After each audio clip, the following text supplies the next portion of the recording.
There is a 15th century Scottish chapel hidden in stone that holds carvings so mind-baffling, so implausible, that some believe they guard secrets preserved since the fall of Jerusalem. Native American maize, etched centuries before Columbus. Musical cubes that might encode a forgotten composition.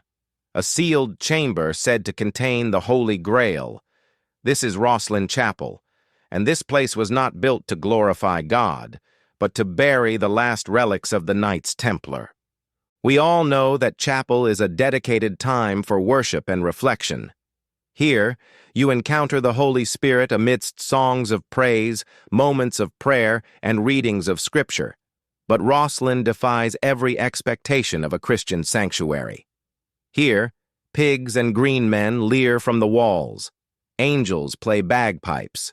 And above the arches sit over 200 stone cubes, each marked with unearthly symbols. Some believe they encode a forgotten hymn, but others suspect something far darker. The Knights Templar were officially disbanded in 1312. Their leaders were tortured and executed. Their wealth was seized. They had grown too influential, wealthy, and untamed for both crown and church.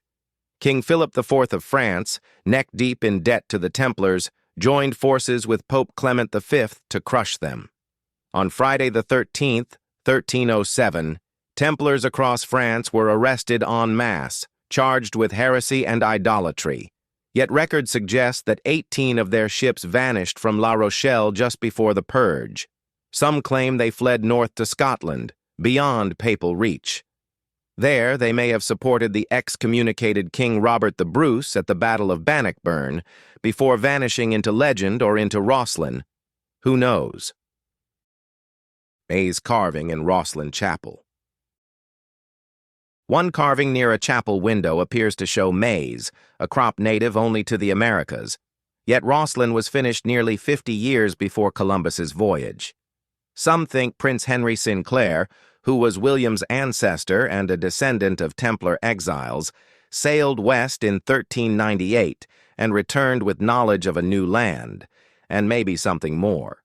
Supporters highlight other carvings they say resemble aloe and cacti. These plants were unknown in medieval Europe. Botanists call it a coincidence.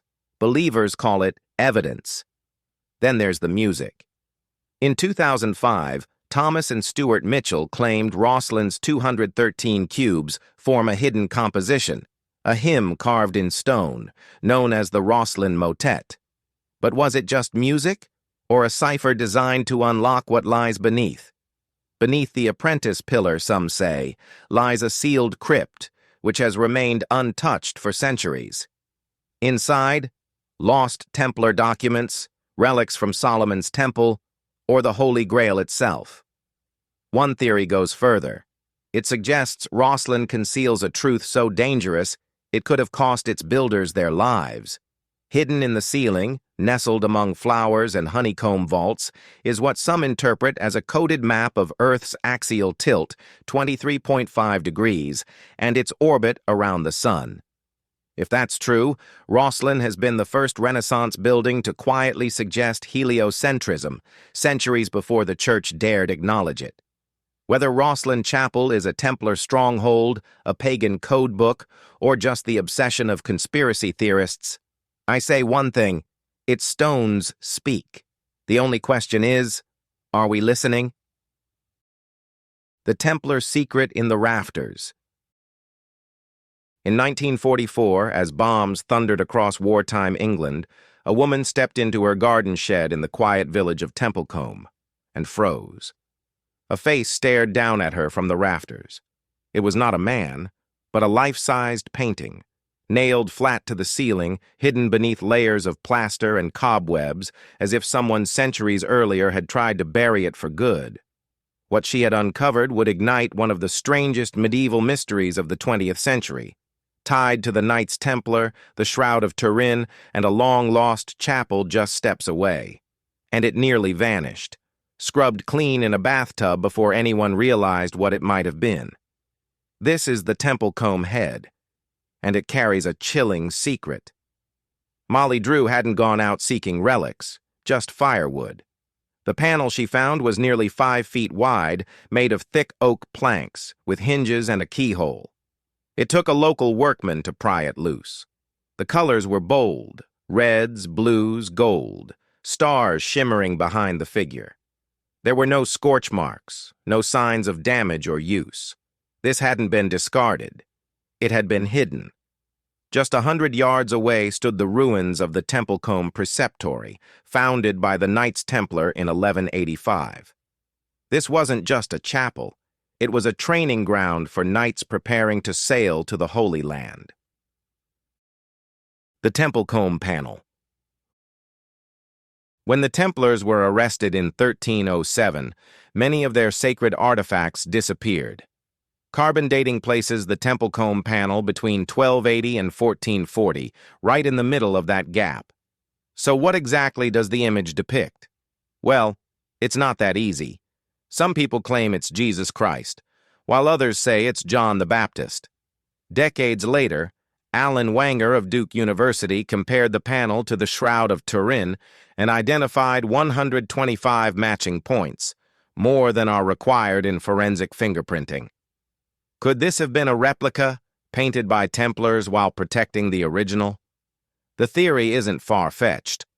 A cloth believed to be the burial shroud of Christ vanished from Constantinople after it was looted in 1204. It disappears from the record, some say carried away by the Templars, only to resurface more than a century later, long after the order had fallen. Trial records preserved in Vatican archives describe an initiation in 1287, where a Templar recruit was shown a long linen cloth bearing the image of a man and ordered to kiss its feet. The panel's size matches what would be needed to store the folded shroud. The fleur-de-lis and four-leaf motifs also echo known Templar symbols. Some believe the face was painted on the lid of a chest, so knights could venerate the image without exposing the real relic inside. But only the lid has ever been found, and the image we see now is faded, worn, and missing key details, survives thanks to a single black and white photo, taken in secret before it was scrubbed with household detergent. Today, the Templecombe panel hangs quietly in the nave of St. Mary's Church. No one knows who concealed it, or why. But someone, long ago, went to great lengths to ensure that this face would never be seen again. This missing chest is still waiting. A code carved in stone. In the shadowed tower of a French castle, etched into cold limestone by unsteady hands, lies a desperate message, a crucifix, a burning heart, and a final plea. I ask God for forgiveness. Who scratched these symbols into the prison wall of the Shinon Tower at Château de Chinon? Were they the last words of the final Templars, or the first clues to something buried? On Friday, October 13th, 1307, the French crown turned against its warrior monks. By royal order, nearly every Templar in the kingdom was arrested. Among them was Jacques de Molay, Grand Master of the Order. He and 4 senior brothers were promised an audience with the Pope, but instead were taken to a remote tower in the Loire Valley. None of them left alive. Inside that tower, etched deep into stone, are strange carvings, crucifixions, spears, a flaming heart, and the word Molay, spelled M-O-L-A-Y, possibly Molay himself, and that haunting request for divine mercy. The Shinon Parchment. For centuries, historians brushed it off as graffiti, but in 2001, a Vatican archivist found a lost document, the Shinon Parchment. Hidden for 700 years, it revealed Pope Clement V had absolved Molay and the others, while they were still held in Shinon. So why were they burned anyway? That question sparked a darker theory. The carvings weren't just prayers, but a cipher, a code from men who knew their time had run out. One symbol stands out, a geometric figure of 3 overlapping squares, known as the triple enclosure. It appears not just in Shinon, but across multiple former Templar strongholds in Europe. No one can agree on its meaning. Some believe it's a map. Others think it was a fortress design. A few claim it's a coded language known only to initiated brothers. Historians remain divided. Shinon's tower held prisoners over the centuries, soldiers, Huguenots, even Joan of Arc, though she stayed there under protection, not as a captive. But the depth of the carvings, their medieval forms, and their alignment with the year 1308 all suggest something far older and intentional.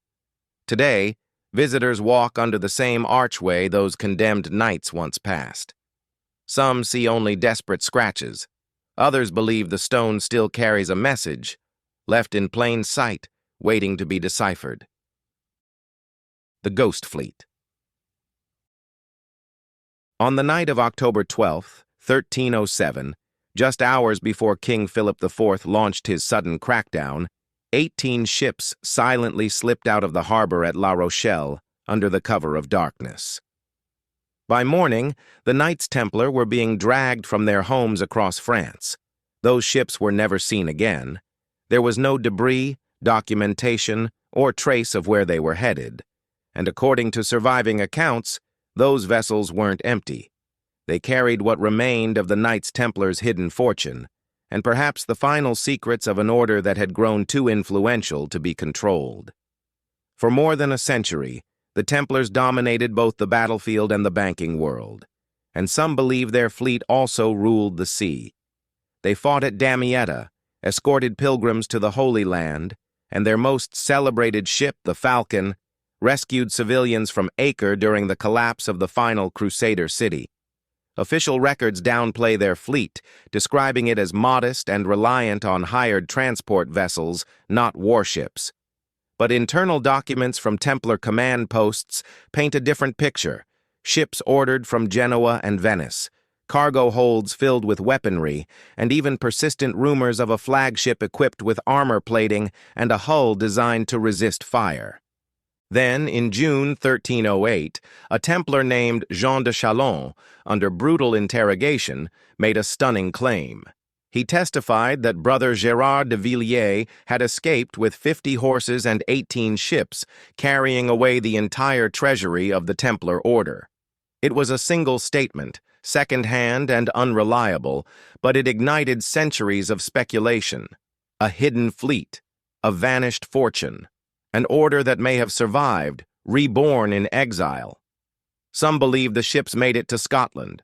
Others argue they crossed the Atlantic long before Columbus ever sailed. Most historians reject the story.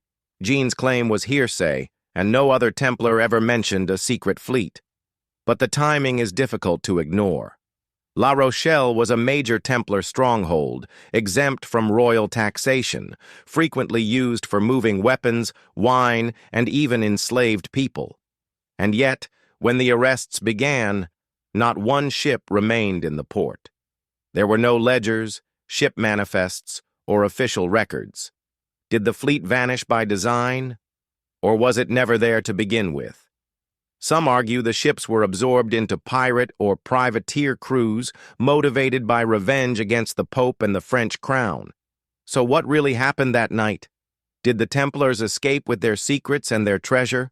Or did the entire story of the Ghost Fleet begin and end as a myth? Well, I don't want to break your heart, but we may never know. The Lmenius Charter. In 1804, a strange document emerged, written in a cryptic cipher made up of crosses, passed through countless hidden hands. It claimed the Knights Templar had never vanished. Instead, they had gone underground. This, it declared, was their proof.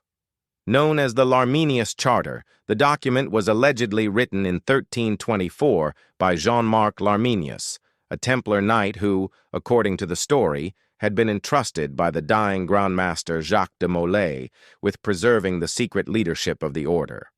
The charter lists 22 hidden successors, continuing through the centuries and ending with Bernard Raymond Fabre Palaprat, the man who eventually revealed it to the world. But from the moment it was made public, the charter became a source of fierce debate. Was it an authentic remnant of a secret Templar network? or an elaborate forgery created to revive the Order's lost prestige. The document itself is wrapped in mystery. It's written in coded Latin using a cipher based on a Templar cross embedded within the design of a Hospitaller cross. Its pages speak of secret meetings, forbidden rituals, and a brotherhood that remained hidden, operating quietly behind the scenes. One particular passage directly attacks the Order of St. John, a rival military order that had inherited Templar property after the dissolution, accusing them of corruption and suggesting that the true Templars had left hidden symbols to mark their successors. For decades, scholars dismissed the document as a fraud. They pointed out its polished Latin, the absence of key signatures, and the suspicious smoothness of its history. But nearly 100 years later, the researcher Fred Crow examined it more closely and found something unexpected. The charter's script included errors, misspelled words, outdated grammar, and ink showing signs of different aging periods. Some of the supposed signers, like the Knight Bertrand du Guesclin, had not signed their names at all, but left only marks, suggesting they may have been illiterate. These imperfections seemed too specific to fabricate convincingly. Later, archival discoveries added weight.